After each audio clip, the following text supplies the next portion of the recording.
Hello, good morning, everybody.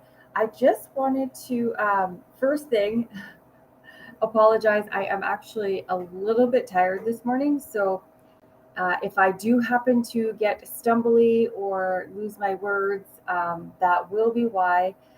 For whatever reason, my body decided 4:45 was a great time to wake up this morning. So I'm pretty sure I might need a little extra self care.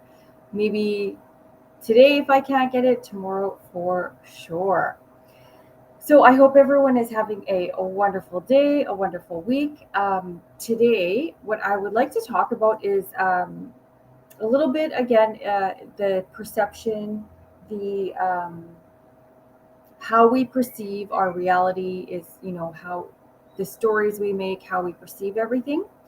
And I just want to touch on that, following up with things that happen in life, like actual things that don't actually serve us, and how we can just decide, basically, to not really pay it any attention. I hope that makes sense. So,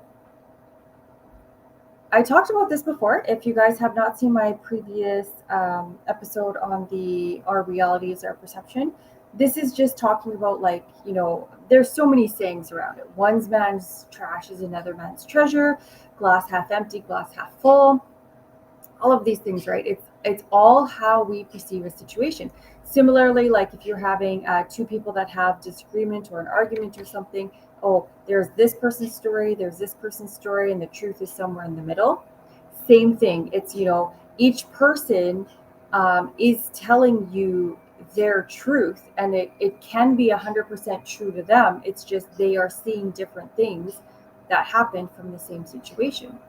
And these are just great examples because I really want to lay out the good examples, because when I say, oh, reality is only what you choose to perceive it, that really sounds silly and kind of like a bunch of hooey.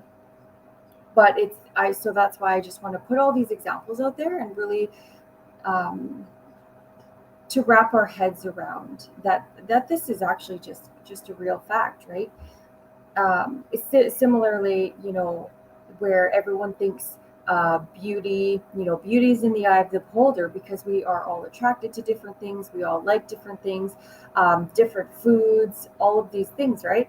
And this is just, again, partly how we perceive the stories we put to things, and we do tie in our likes and dislikes into that. Obviously, if you like opera and you go see a play that's 60% opera, you're going to love it. If you hate opera, that was the worst play ever, right? But it's still the exact same play. Some people are going to rave about it, some people are going to complain about it. It's all how you take it in, and it's all how you choose to look at it. So, this is one of those,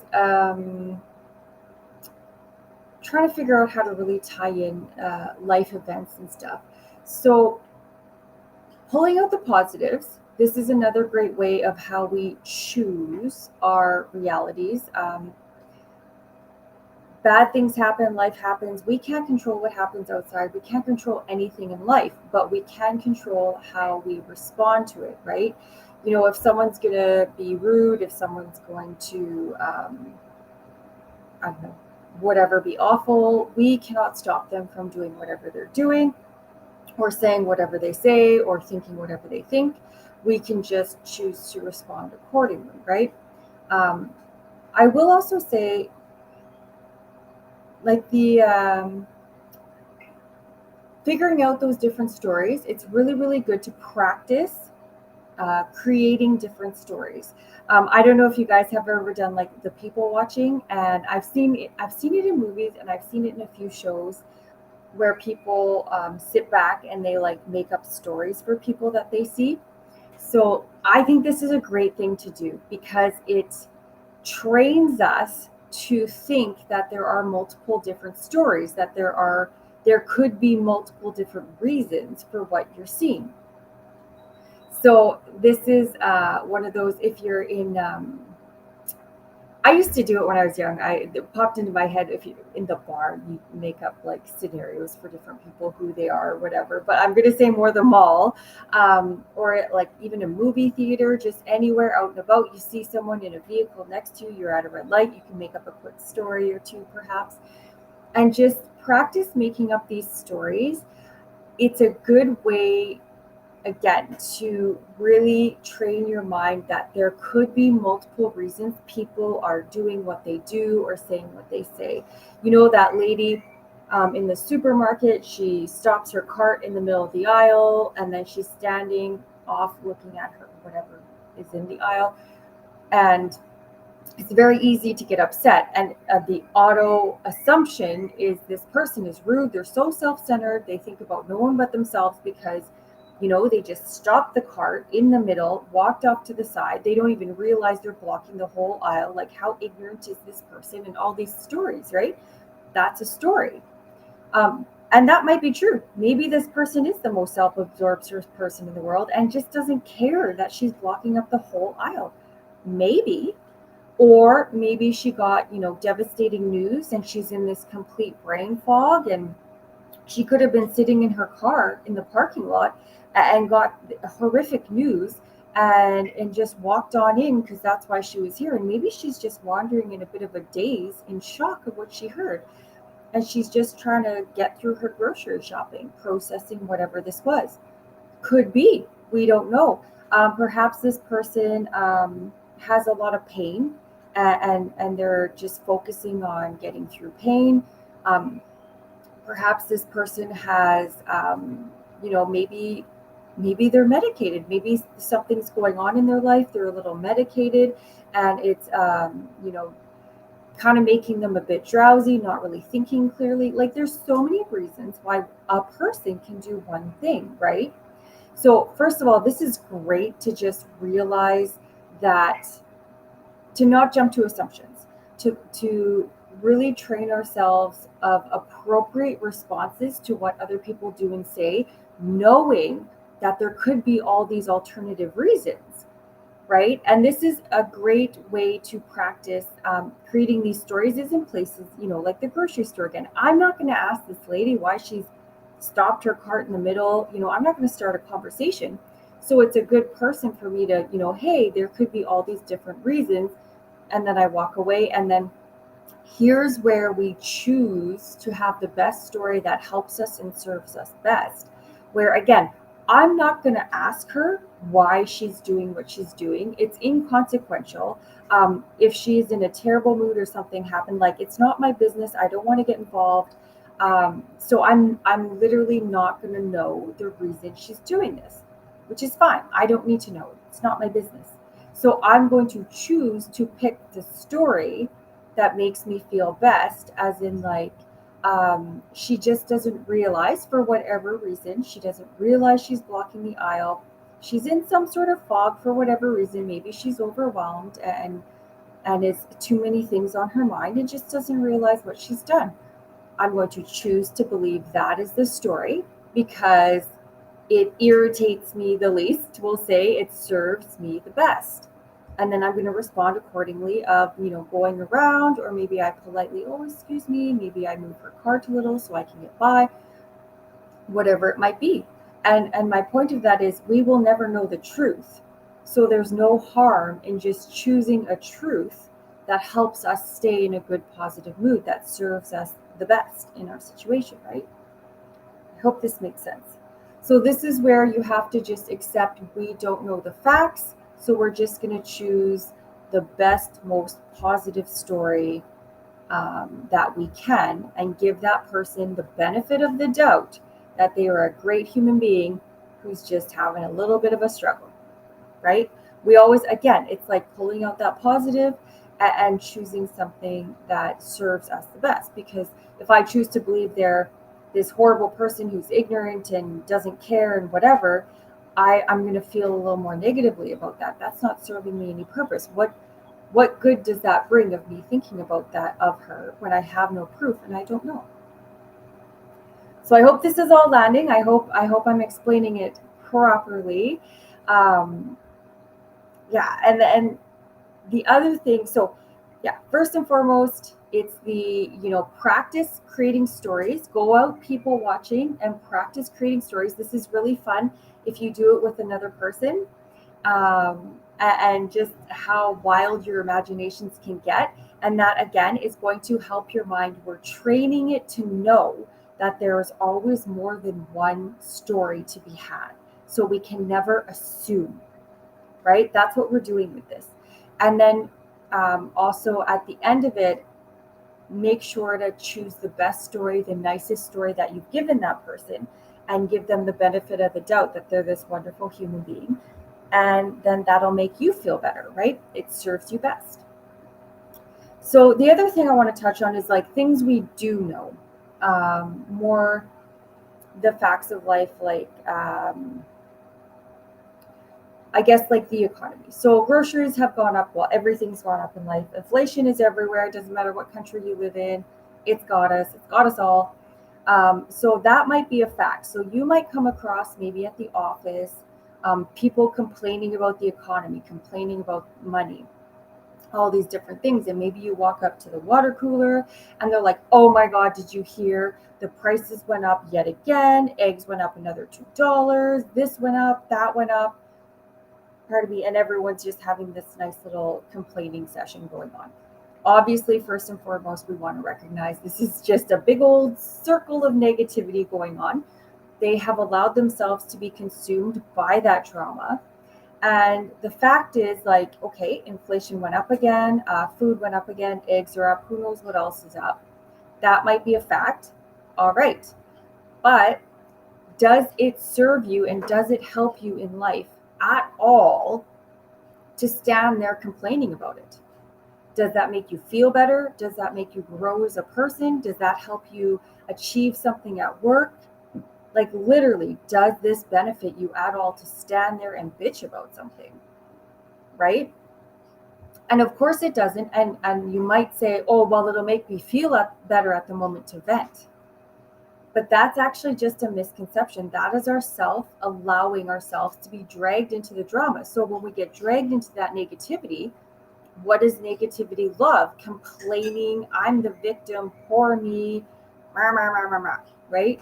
So this is why you feel better about venting, is because you've allowed yourself to be pulled into that negativity. So it's one of those where, okay, inflation went up again. So you acknowledge it, because we never want to ignore anything in life. Facts of life, news, emotions, whatever. We never want to ignore things, but we take it in and we process it and we deal with it, and then we put it in its appropriate, location, which might be, in this case, I would say for the inflation. Okay, that's the thing. I will be prepared next time I go to the store. I will check prices. They're probably up a little bit. All right. I am prepared to spend a little bit more at the grocery store. I've been warned or whatever. Okay. And it's kind of like, that's nice. Dwelling on this, I cannot change the price of it. I cannot do anything about this. So sitting there complaining about it, dwelling on it, this serves me no purpose. All right. Back to work, back to whatever I'm doing, right? Now you may say, oh, well, but, you're spending more, inflation, money. Fair enough. In that case, if this spike of inflation is literally going to prevent you from paying bills, you're that strapped for cash already. Now we need to go into our problem solving. Because again, complaining, worrying, getting all wrapped up in that drama is standing there. Oh my God, oh my God, oh my God, my bills, oh my God. Is that helping anything? Is that serving anything? At the very best, standing there in that state, allowing your mind to spiral with worry is the very best. Is you're going to be distracted from work, and your work is going to suffer for it. And whether that might be noticed by your boss, or if your people under you, your employees under you are going to notice, this will affect you negatively. This is why it's so important to not get caught up in that, because any of that negative stuff seeps into all aspects of our lives. And especially if you're worried about money, the last thing you want to do is be allowing that to affect you, so it affects your work, to have the potential, a negative side effect of making money. right? Do you see how that kind of all wraps up there? So this is, again, so important. Why? Okay, this is a fact. Is this worrisome? Am I breaking the bank? I'm prepared now. I've been warned or whatever. I can't do anything about it. And it's just kind of like noted. And then I shelve that and I carry on with whatever I'm doing, because there's nothing I can do about it and it's not going to serve me to think about it. And again, if this is one of those where things are getting super, super tight, because I understand that's a thing that happens, problem solve. All right. So whether it's choosing different products to buy to cut the budget, maybe you need to make more money. Maybe there's, you can sell something. You've got, clothes in the back of your closet you haven't worn for ages. You can do, I've never done it, but like people sell their clothes online. I forget what it's called. That was a big thing a couple years ago. Don't know if it still is. Maybe you have a garage sale and raise some extra money while you're thinking of how else. Like it's just about brainstorming and coming up with those solutions, because facts are facts. Worrying about them does not change them. If there's something you can change, then problem solve and fix it. That is as simple as that is. Again, I'm not saying it's the easiest thing in the world, but it really is that simple. So this is where you want to choose what you take in and what you spend your energy on. And when it happens to be those facts, then you just need to acknowledge them. And in one of Bob Proctor's videos, he's like, his explanation was something like, someone's complaining about something like economy. He's like, oh, that's nice. Anyway, and then switches the subject to something productive. And this is what we need to do. Because again, what are you solving by worrying, complaining, feeding into all that negative drama? Absolutely nothing. So again, it's all about this. I know people have a hard time believing it, but it really is true. When I say we choose to be happy, it really is a choice, because I'm going to choose to believe the best in all of these people.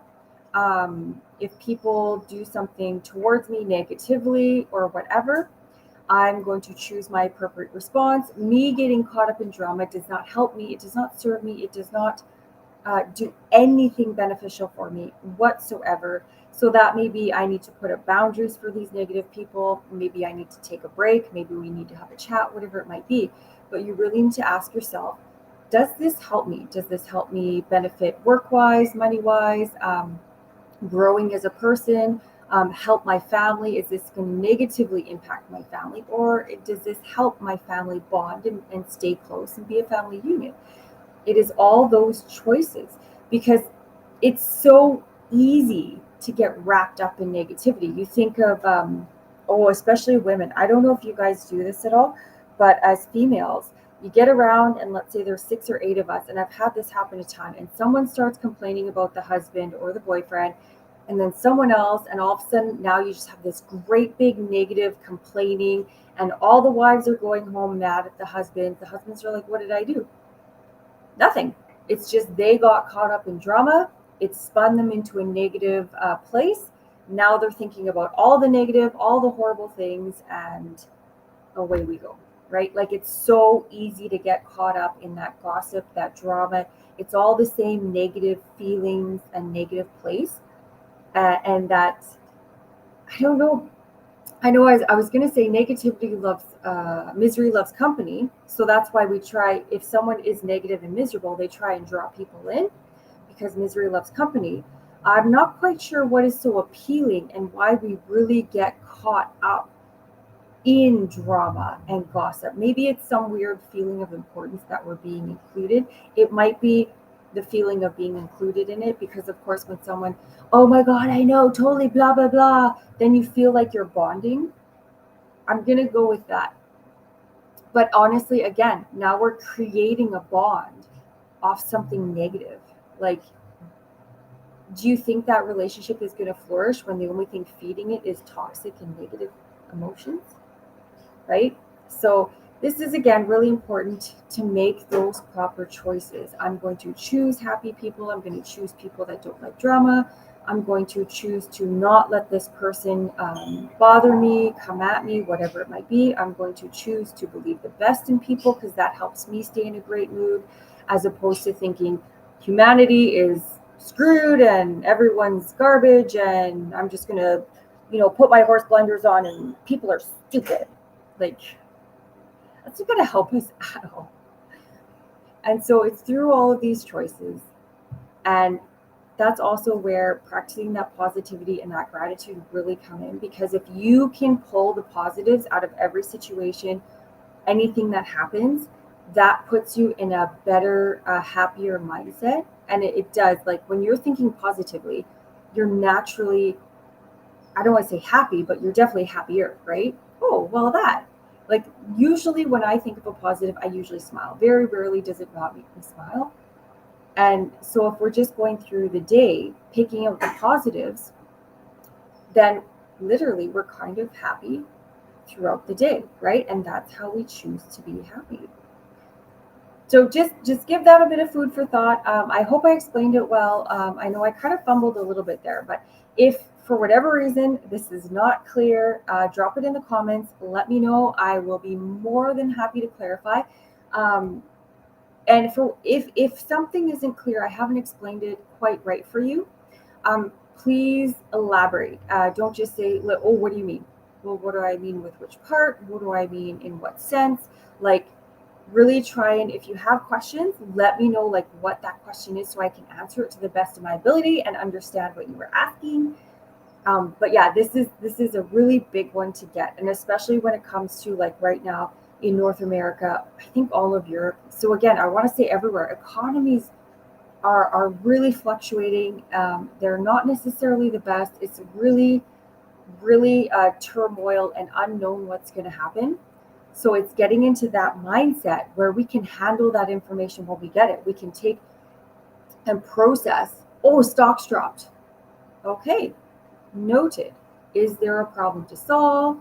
Nope. Can I affect this? Nope. Okay, I take in that information.